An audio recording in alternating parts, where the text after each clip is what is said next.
Isaías 59, 2. Podem ler, por favor?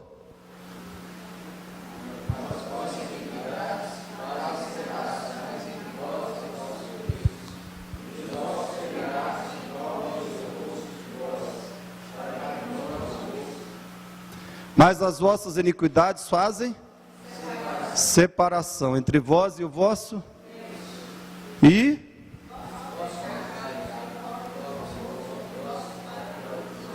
os vossos pecados encobrem o seu rosto de vós para que vos não ouça. Eu quero falar hoje um pouquinho sobre a maravilhosa notícia, a melhor notícia de todas. E essa notícia se chama Evangelho de Jesus Cristo. Evangelho de Cristo. Como é que começa essa notícia? Presta atenção, porque o que eu vou ensinar aqui é para você aprender, memorizar e transmitir para outras pessoas. Nós estamos muito fracos, irmãos. Estamos muito fracos, deficientes, evangelisticamente, sabe? Eu quero fazer uma pergunta. Você já memorizou o plano da salvação? Você pode dizer o plano da salvação sem muita dificuldade? Quem aqui pode dizer? Edilene, quem mais? Cláudio, Sidney, Renilde, Tito. Alguém pode tentar me dizer o plano da salvação? Se você ficar intimidado, porque as pessoas vão ficar olhando para você, vai lá atrás e fala para mim.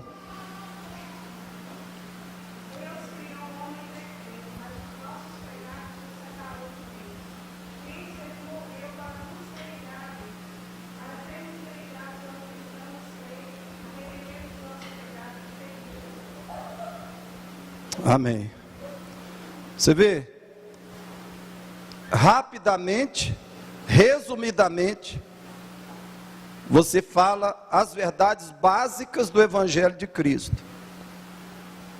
Agora, nós precisamos dominar esse resumo aí, porém, dominar muito mais do que isso. Porque vão haver ocasiões em que nós teremos oportunidade de falar muito mais do que isso aí. Então, cada um de nós precisa dominar mais do que isso, bem mais, né? Isso aí é um resumo para você falar a mensagem da salvação, assim, quando você tem 30 segundos, né? Mas às vezes você tem 3 minutos para falar com a pessoa, e às vezes você tem 5 minutos, 10, 15, então você precisa ter um domínio bem maior do Evangelho, da mensagem central de Cristo. Qual a mensagem central de Cristo? E também você precisa ter na mente os versículos memorizados. Você tem aquela ideia fundamental e tem os versículos memorizados. Aí você fala, pastor, mas é difícil, eu não consigo. Irmãos, eu tenho certeza que tem muita coisa que você domina. Mas sabe qual é o nosso problema, irmãos? Sabe qual é o problema da igreja hoje, dos evangélicos hoje?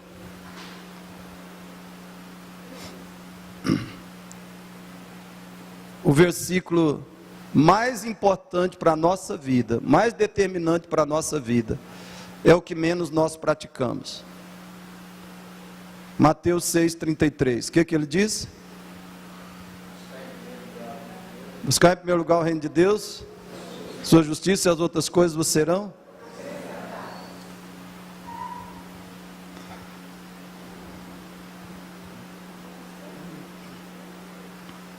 A gente se dedica a muitas outras coisas e a gente domina essas coisas. Mas na hora do plano da salvação a gente fala, não, eu não consigo. Por quê? Porque a gente não quer fazer. né? O que mais eu e você precisamos dominar é a palavra de Deus. E saber o mínimo, né? E você poder apresentar o plano da salvação para alguém, citando os versículos de memória, isso é mínimo, isso é o mínimo do mínimo. Mas nós não vamos fazer, irmão, se a gente não quiser. A gente não acha importante, se não achar importante. Porque para nós é assim, para os evangélicos hoje é assim, trabalho é importante, saúde é importante, né? Filhos são extremamente importantes, assim na área educacional, né? A formação educacional dos filhos, a educação intelectual dos filhos, a saúde, a gente não descuida da saúde dos filhos, mas espiritualmente, a gente não faz o investimento que tinha de fazer.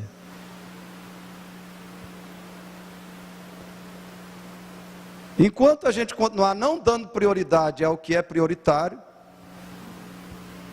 nós vamos sofrer, a igreja vai sofrer. A igreja não vai atingir o que ela tem que ser. Fala essa frase aqui, ó. Juntos ali.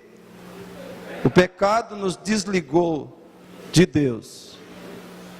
Quando você for falar para uma pessoa lá fora, você pode falar assim: o pecado nos desligou de Deus, ou seja, nos desconectou, nos arrancou de Deus, como um galho é arrancado da árvore. Essa é a primeira ideia principal do plano da salvação. A notícia mais maravilhosa do mundo começa com a notícia mais terrível do mundo. É a notícia maravilhosa, mais maravilhosa, mas você tem que começar com a ideia mais horrorosa que existe, que é essa: o pecado nos arrancou de Deus. O pecado provocou um extremo abismo entre nós e Deus. Grave isso, irmão, porque você precisa falar isso para as pessoas lá fora. Você precisa explicar essa ideia para as pessoas. Aí está a ideia principal, a ideia central. Você memoriza ela e depois você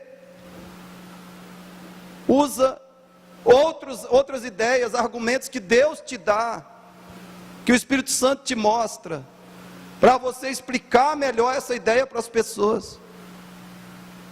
Você precisa ter Isaías 59:2 memorizado. Você precisa ter Romanos 3:23 memorizado. O que diz Romanos 3:23?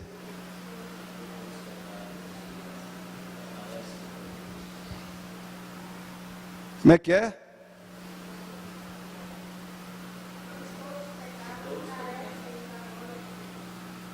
Porque todos pecaram e carecem.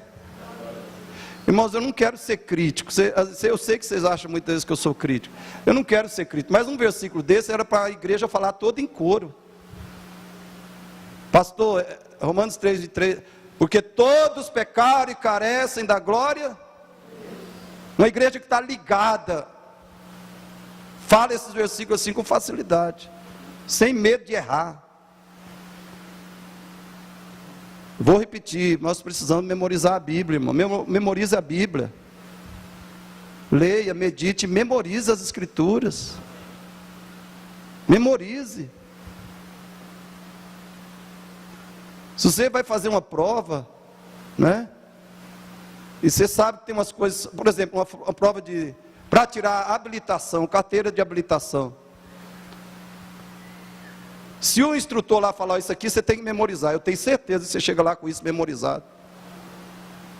Agora eu pergunto, a carteira de habilitação é mais importante do que a evangelização? Buscar em primeiro lugar o reino de Deus. Memoriza a Bíblia. Segundo ponto. Juntos. Deus é santo e justo. não perdoa, nem aceita pecadores, sem a punição dos pecados. É muito importante você dizer isso, que Deus não perdoa nem aceita pecadores, sem a punição dos pecados. Memorize essas duas palavras, perdoa e aceita. Deus não perdoa, nem aceita, sem a punição dos seus pecados. Você pode colocar aí punição, ou condenação, ou castigo, né? Pode substituir punição por condenação, por castigo. Deus não aceita pecadores sem o castigo dos seus pecados. Então, na segunda ideia da maravilhosa notícia, é que você tem que falar não do amor de Deus. Não entre logo com o amor de Deus, porque isso aí também as pessoas estão cansadas de ouvir, e é por isso que elas acham que vão para o céu, mesmo vivendo nos seus pecados, porque elas acham que Deus é só amor. O ser humano acha que Deus é só amor, principalmente no Brasil. Deus é santo e justo. Você já entra falando da justiça de Deus, da santidade de Deus. É a segunda ideia principal. Deus é santo e justo, não perdoa nem aceita pecadores, sem a punição dos seus pecados, sem o castigo dos seus pecados. Memorize isso. Você pode citar, para confirmar isso, só Êxodo 34:7. A Bíblia diz que Deus não inocenta o culpado. Está lá, Êxodo 34:7. A Bíblia diz que Deus não inocenta o culpado. A justiça de Deus exige o castigo perfeito, o castigo absoluto do pecado. Deus não vai inocentar quem é culpado. Aí você pode dizer, e eu e você, nós desde que fomos concebidos no ventre materno, nós somos pecadores, portanto nós somos culpados. Essa é a segunda ideia. Aí você pode ler outros textos que estão ali, Salmo 98:9, Deus julgará o mundo com justiça. Deus não vai julgar o mundo com misericórdia, com graça, com bondade, com amor. Deus vai julgar o mundo com justiça. Aí vem o terceiro ponto. Juntos, Jesus Cristo sofreu na cruz a punição que merecemos por nossos pecados. Aí sim, você chegou no coração do Evangelho, que é Jesus Cristo e o sacrifício dele em lugar do pecador. Visto que Deus é santo e justo, Ele tem que castigar, tem que haver uma condenação, um castigo dos pecados, para que Deus aceite ou perdoe os pecadores. Ou nós sofremos a punição do pecado, não tinha outra alternativa, só tinha duas. Ou eu e você sofremos a punição, a condenação, o castigo do pecado, e isso significa inferno, porque o castigo do pecado, para satisfazer a justiça de Deus, esse castigo tem que ser perfeito, perfeito. Ele não pode deixar nada a desejar. E sabe aonde que o castigo pelos nossos pecados, aonde nós pagamos pelos nossos pecados, sem ficarmos com nenhuma dívida com Deus? Aonde? No inferno. Você precisa entender isso. O pecador, por ser pecador, você tem uma dívida. Cada um de nós nasce endividado. Quem aqui odeia dívida? Você pode perguntar para a pessoa que você estiver pregando: você gosta de dívida? Ela vai falar que é isso? Gostar de dívida, dívida é coisa, uma das coisas mais horríveis que tem. Aí você fala, é mesmo, não é? Dívida realmente é uma das coisas mais horríveis que tem. Não é? Você gosta de ser endividado? Como é ser endividado? Você já foi endividado? Como é que é ser endividado? Aí a pessoa vai falar, olha, eu já passei por isso. Eu não posso nem te explicar. A gente não dorme à noite. Alguns vão falar isso para você. Aí você vai falar, pois olha, a Bíblia diz que você nasceu endividado. E sabe endividado com quem? Com aquele único que você não podia ser endividado. Você podia ter dívida com todo mundo, ter todo mundo como seu credor. Só que este não podia ser o seu credor, que é Deus. Você nasceu com uma dívida com Deus. E pior, essa dívida com Deus é impagável.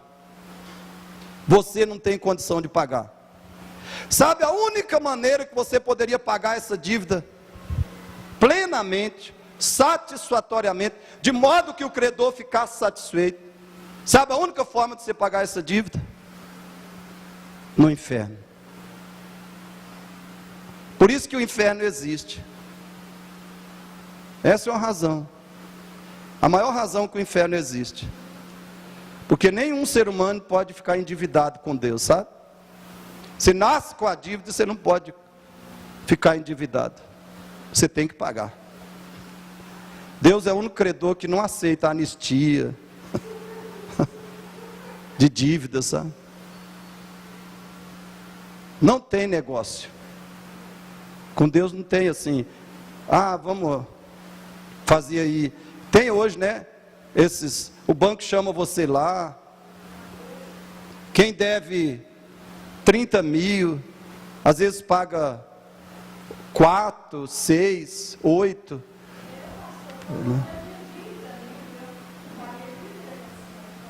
Tá aí. Quanto você devia?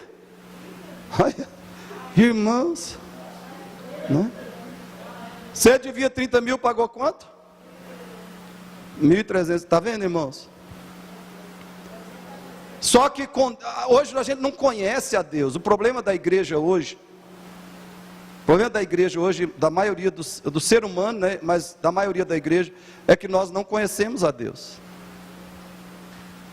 Nós achamos que se nós temos uma dívida com Deus de 30 mil, a gente consegue pagar assim 10% e estamos quites. Isso não é possível, irmãos. É por isso que o inferno existe. Deus não faz abatimento de dívida. Deus não faz negociação de dívida. Você paga 100%, ou então você paga 100%. E esse pagar 100% é o inferno. Aí você pode citar para a pessoa Colossenses 2,15. Abre lá. Fica tranquilo, irmão. Se você está achando que eu estou demorando demais, não deu 11h30 ainda, viu? Está bem longe de 11h30 ainda. Então fica tranquilo. Porque às vezes a gente faz tudo durante a semana sem pressa, né? Mas a hora que vem para a igreja a gente fica com pressa. Isso é triste. Tomara que você não esteja com pressa agora. Colossenses 2,15. Podem ler? Não, é o anterior, 14.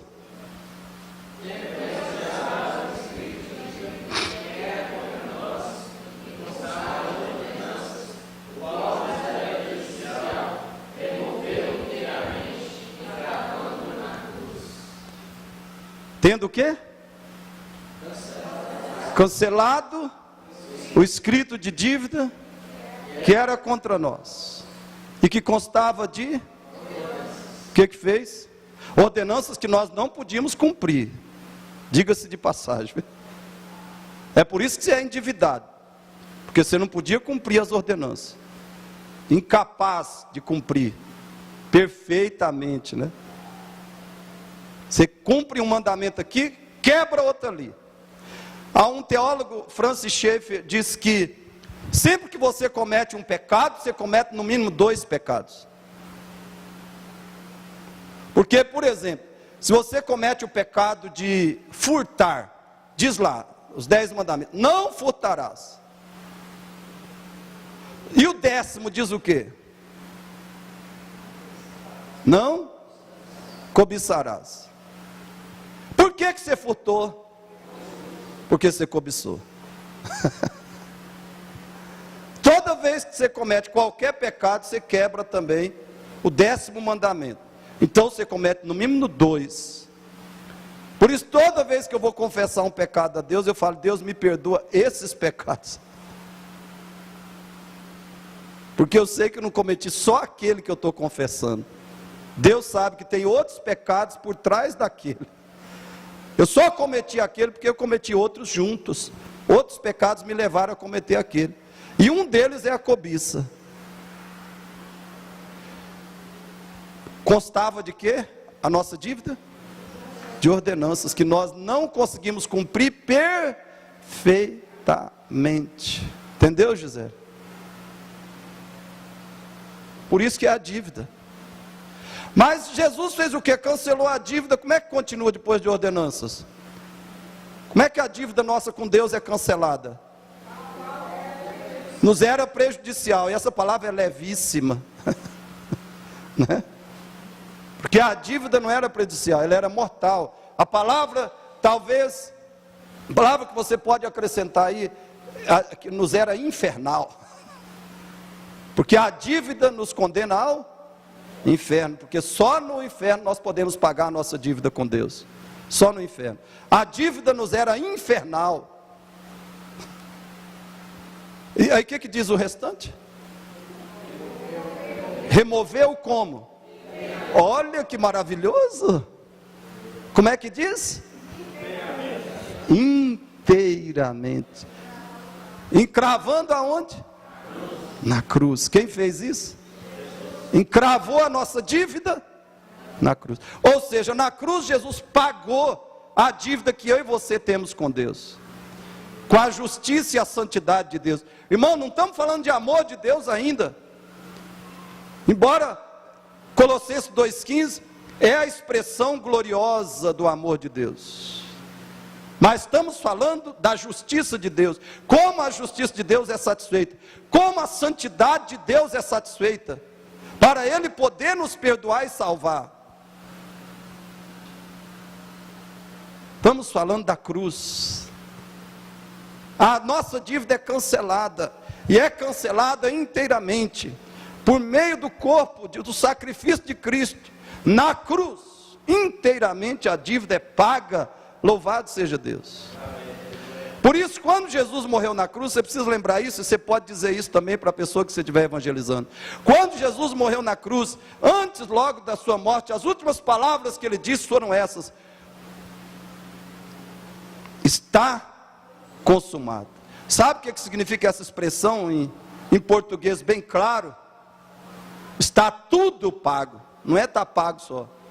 Está tudo pago. Eu e você nascemos endividados. Não podemos pagar. O único credor a quem não devíamos ter dívida, com quem não devíamos ter dívida. E não podemos negociar a dívida e pagar por baixo, pagar o mínimo. Temos que pagar 100%. E aonde podemos pagar 100% para que Deus fique satisfeito? A justiça e a santidade de Deus fiquem satisfeitos? No inferno. Jesus fez isso na cruz. Isso é o evangelho, irmãos. Isso é o evangelho, não é essas baboseiras que as pessoas andam pregando por aí. Só para agradar o coração humano e para ganhar pessoas para a igreja. Se o Espírito Santo não operar no seu coração e na sua vida, você sai daqui e esquece disso. Agora, se o Espírito Santo operar para te ressuscitar espiritualmente, essa é a mensagem que ele usa. Essa é a mensagem que o Espírito Santo usa. Aí o Espírito Santo ressuscita o pecador, regenera o pecador. Se ele fizer isso, sua vida será completamente diferente. Sua vida não será mais para você, sua vida será para Cristo. A partir de hoje, sua vida será para Cristo. Mas essa é a única mensagem que faz que você passe a viver para Cristo. E é isso que você tem que escutar.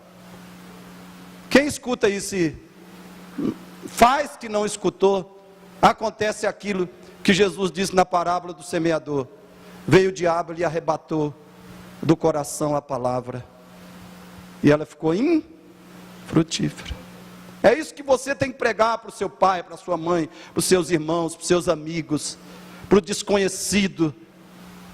Toda oportunidade que você tiver, e pedir oportunidade para falar isso, mas memorizar, você tem que dominar a mensagem, senão você fica gaguejando diante da pessoa e ela já fica cansada. Quando nós somos convertidos a Cristo, como Ele pagou a dívida, e nós, ao sermos convertidos, nossos pecados são apagados. A Bíblia diz: se confessarmos nossos pecados, Ele é fiel e justo para nos perdoar os pecados, nos purificar de toda injustiça.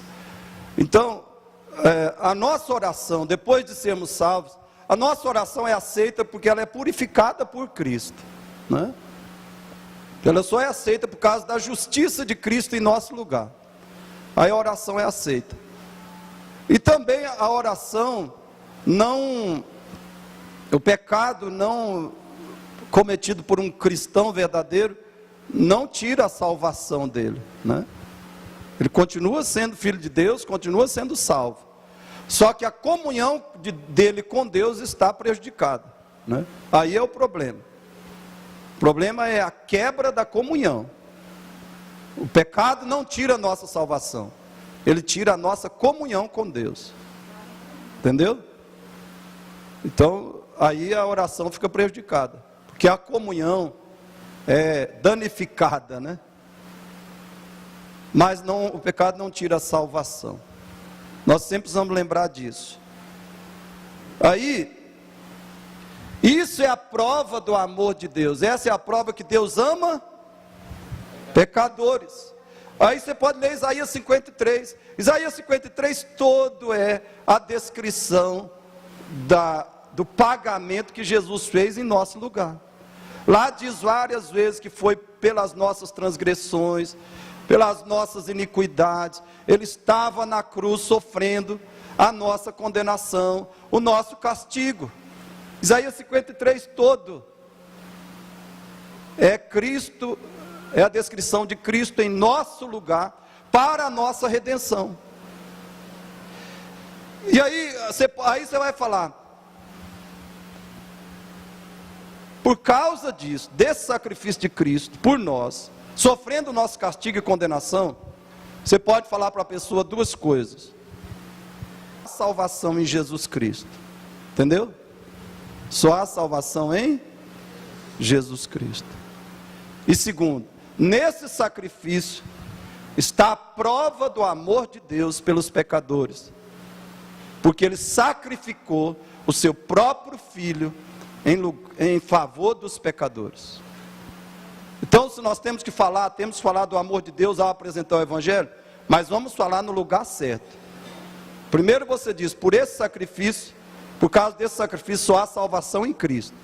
E segundo, esse sacrifício é a única prova do amor de Deus por nós, ou a suprema prova do amor de Deus por nós, porque Ele entrega, Ele sacrifica o seu próprio Filho em lugar dos pecadores.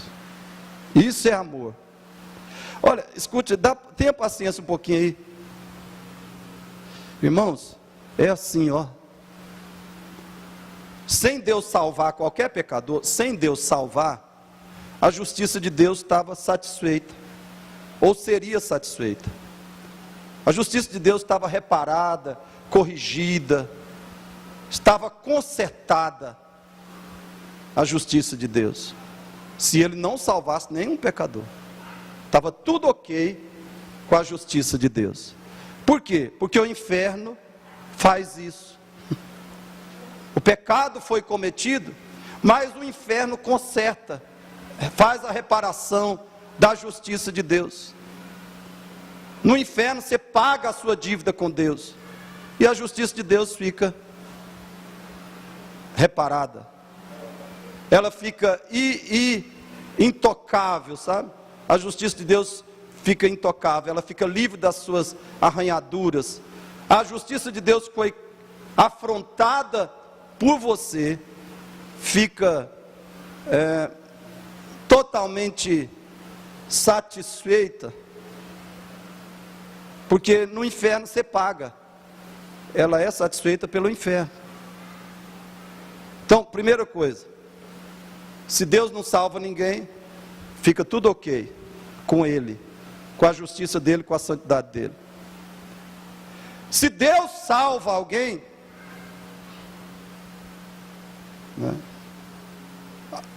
Só que se Deus não salva, se Deus salva, não salva, ok, com a justiça dEle. Mas se Ele salva, se Ele não salva, o amor de Deus fica insatisfeito. Por amor aos pecadores, Ele quer salvar. Só que se Ele salva sem um sacrifício pelos pecados, sem uma obra de expiação, né? Se Ele salva, se é isso, a justiça fica insatisfeita. Se Ele não salva, a justiça fica ok. Se Ele salva, a justiça fica quebrada. E se Ele não salva, o amor fica insatisfeito, porque Ele desejava salvar. Esse era o dilema de Deus. Você acha que Deus não tem dilema? Você acha, eu tenho dilema, tem hora que eu não sei o que fazer, estou numa situação assim que eu não sei para onde ir. Saiba que o maior dilema de todos, quem sofreu foi Deus, né? Se Ele não salva, a justiça fica satisfeita. Se Ele salva, a justiça fica insatisfeita. Satisfaz o amor, mas é aquele negócio, cobre um santo, descobre outro. Cobre a justiça, fica o amor descoberto. Ele quer salvar. Aí o que é a saída de Deus para o dilema? Seu próprio Filho na cruz. Reconcilia o amor de Deus com a justiça de Deus. O Filho de Deus na cruz reconcilia o amor de Deus com a justiça de Deus. Abra aí para você ler Romanos 5,8, enquanto o Tiago fala aqui. Romanos 5,8. Pode falar. A justiça seria cumprida pelo fato das pessoas só irem para o inferno, ou porque lá vai haver? Não. Não vai haver arrependimento, e se houver, é inútil, né? Ela já está pagando a dívida, não precisa se arrepender mais. No inferno não precisa ninguém se arrepender. Entendeu? Mas não vai haver arrependimento. Certamente haverá. Porque a dor maior. Leia a parábola do Lázaro, do rico e Lázaro. O rico foi para o inferno e se arrependeu. Se arrependeu, mas não tinha mais saída. Entendeu? Romanos 5,8 diz o quê?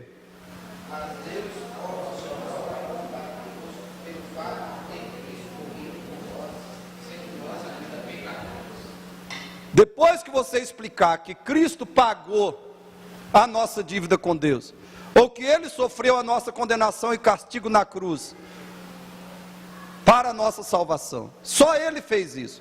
Então aí você pode dizer duas coisas. Primeiro, só há salvação em Jesus. Segundo, isso prova que Deus ama pecadores. Romanos 5,8, por exemplo, tem muitos outros textos. João 3,16 diz o quê? Deus amou, que deu o seu Filho. A prova do amor de Deus. Deu o seu Filho. Para todo aquele que nele crê, não pereça, ou seja, não caia no inferno, mas tenha a vida eterna. Deus prova o seu amor por mim e por você, porque Ele entrega o seu próprio Filho para sofrer o nosso inferno em nosso lugar, pagar a Ele mesmo a nossa dívida. Quando você ouvir que Jesus pagou pela dívida, que pagou para o diabo, né? Jesus pagou para o diabo para nos salvar, esquece disso, é heresia. Jesus pagou para Deus, Jesus pagou para si mesmo, para poder nos salvar. Pagou para a sua justiça, para a sua santidade. Por último ali, anote isso aí, juntos. para ser religado, ou conectado, reconectado com Deus, você precisa crer e se arrepender. É muito importante você usar essa palavra desconectado e reconectado, porque essa é uma palavra da moda, né? Todo mundo se conecta e desconecta hoje, né? Faz a conexão na internet e desconecta e tal. Está todo mundo conectado hoje. Aí você fala para a pessoa, hoje no mundo hoje está todo mundo conectado, não é? Você quer ficar desconectado da pessoa da única pessoa que você tem, ou do único ser que você precisa, com quem você precisa estar conectado, que é com Deus? Por causa do pecado você está desconectado com Deus. Só Jesus te reconecta com Deus. Agora, como é que você faz a reconexão? Através do sacrifício de Cristo. Vamos dizer que o sacrifício de Cristo é o provedor. Como é que você faz a reconexão? Crer e se arrepender. Você precisa crer e se... A lei do pecado nos faz condenados pela lei de Deus. A lei do pecado em nós nos torna condenados pela lei de Deus. Por isso eu sempre digo que o homem não é livre como ele pensa que é. E aliás, ele já não nasce, você já sabe como nasce livre, porque nós falamos, né, a dívida que ele nasce endividado. Como é que ele é livre? Quem é endividado não é livre, né? Você nasce com a pior dívida, né? Se alguém pensar bem, fala assim, eu não vou ter nem filho nem neto, vai nascer tudo endividado. Mas como Jesus já pagou a dívida, você vai pregar o evangelho para os seus filhos e seus netos, para eles receberem benefício do pagamento da dívida que Jesus fez por eles, né? Por isso a minha oração hoje, principal oração, é pela salvação dos netos que Deus me der. E o meu principal investimento será nesse sentido, porque eu sei que eles não nascem salvos. Então vamos concluir aqui. Deus, para ser reconectado, tem que ter uma atitude da sua parte, que é crer e se...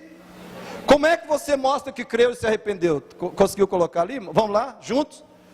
Você mostra verdadeiro arrependimento e fé quando segue, quando obedece Jesus. Jesus disse, para aqueles que tinham crido nele, Romanos 8,31, Jesus disse, se vós permanecerdes na minha palavra, sois verdadeiramente os meus discípulos. Não adianta você dizer eu criei, mas você não mostra essa fé em seguir Jesus. As pessoas tinham crido, mas Jesus falou, se vocês permanecerem na minha palavra, sois verdadeiramente meus. Vocês vão mostrar que a fé foi verdadeira, é na vida prática. Arrependimento significa mudança. João 12:23, 12:26, Jesus diz, se alguém me serve, siga-me. Então é no seguir Jesus, no obedecer Jesus, que você mostra que a sua fé e arrependimento são verdadeiros. Arrependimento significa mudança. E eu vou dizer o que muda, rapidinho. Quando alguém realmente se confiou em Jesus, se arrependeu, foi salvo por Cristo, foi reconectado com Deus, sabe o que acontece com ele? Primeiro, muda o amor. Muda o que? Vamos falar juntos? Muda o amor. Antes você amava o pecado, agora você ama Cristo. Aí você tem que se perguntar, o que eu amo? Eu amo Cristo. Antes você tinha um amor incandescente pelo pecado. Agora você tem um amor que vai se tornando cada vez mais intenso por Jesus Cristo, que é o oposto do pecado que te salvou. Você ama Cristo. Segundo, muda o anseio. Antes você ansiava por praticar o pecado, qualquer pecado.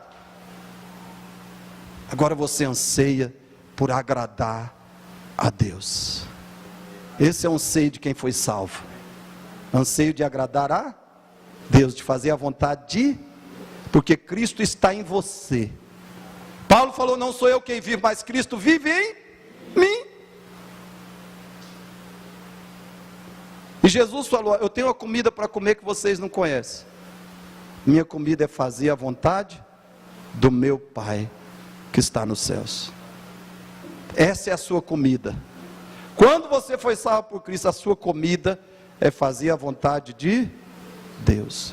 Seu anseio era praticar o pecado, viver no pecado, se lambuzar com o pecado. Agora o seu anseio mais profundo é fazer a vontade do seu Pai Celeste.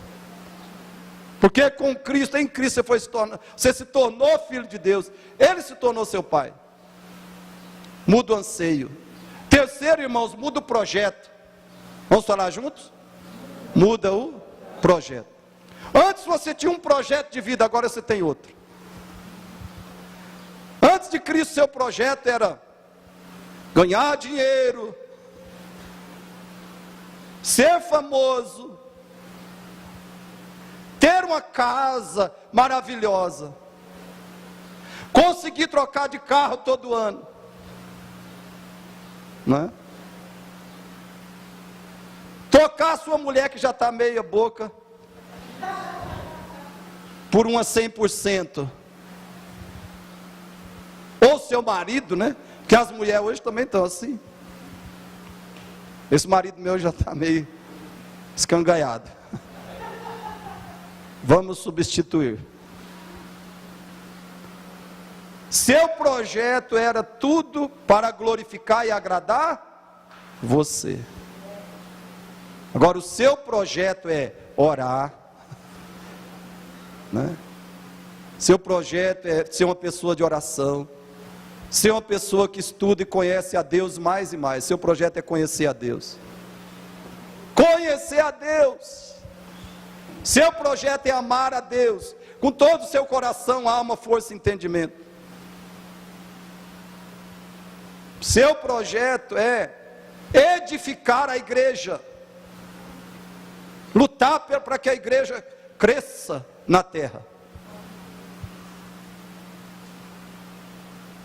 Antes o seu projeto era só mundano, carnal, terreno, materialista. Por isso que essas igrejas neopentecostais são o diabo. Porque elas incentivam as pessoas a virem para Cristo e serem piores do que eram antes.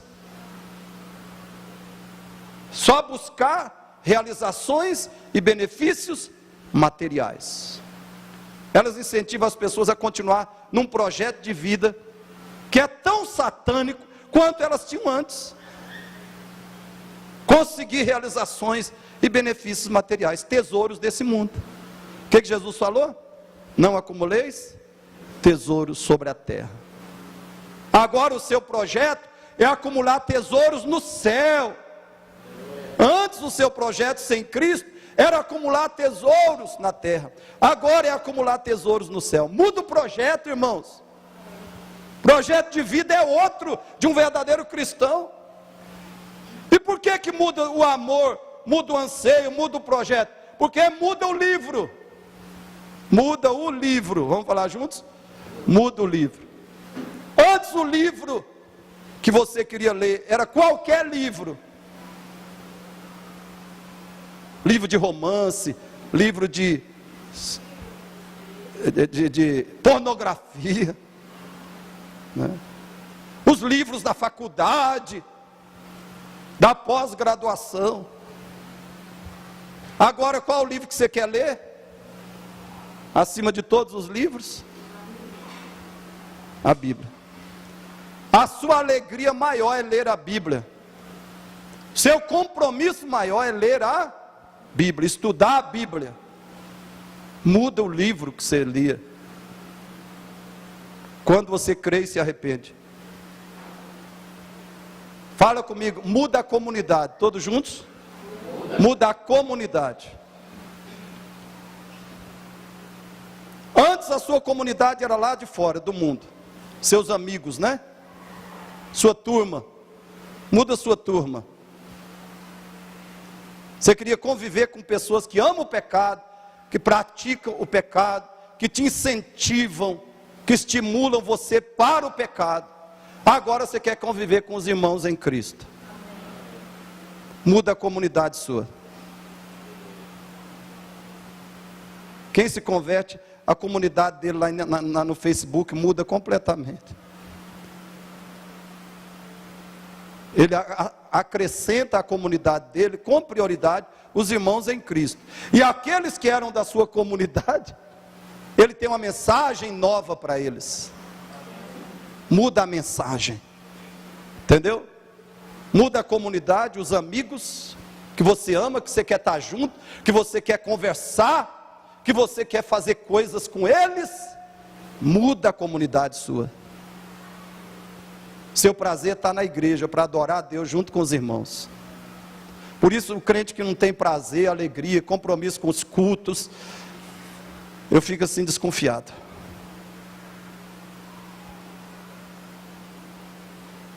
Por último, eu vou só falar isso, muda a mensagem. Sabe? Antes você falava essas coisas que promovem a idolatria, promovem a vaidade humana. Antes você falava coisas que promovem o pecado. Agora você fala coisas que promovem Jesus Cristo. Você é um pregador do Evangelho de Cristo, desse plano da salvação aí, ó. Você quer aprender esse plano da salvação e proclamar esse plano da salvação. Por isso eu fico preocupado com os crentes que não se preocupam em pregar o Evangelho. Porque para mim, um sinal de que alguém foi salvo por Cristo é o coração assim, angustiado para pregar o Evangelho, preocupado com a salvação de outros pecadores. Se isso não está no nosso coração, vamos desconfiar dessa nossa salvação. Muda a mensagem. Você quer pregar o Evangelho aos outros. Você quer ver outros pecadores sendo salvos das trevas, da cegueira, como você estava nas trevas. Você quer que outros saiam dessas trevas. Se não há preocupação quanto a isso, nós temos que duvidar da nossa salvação. Fique em pé, por favor.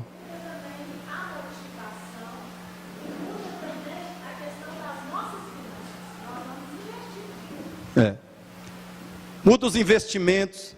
A lista é grande, né?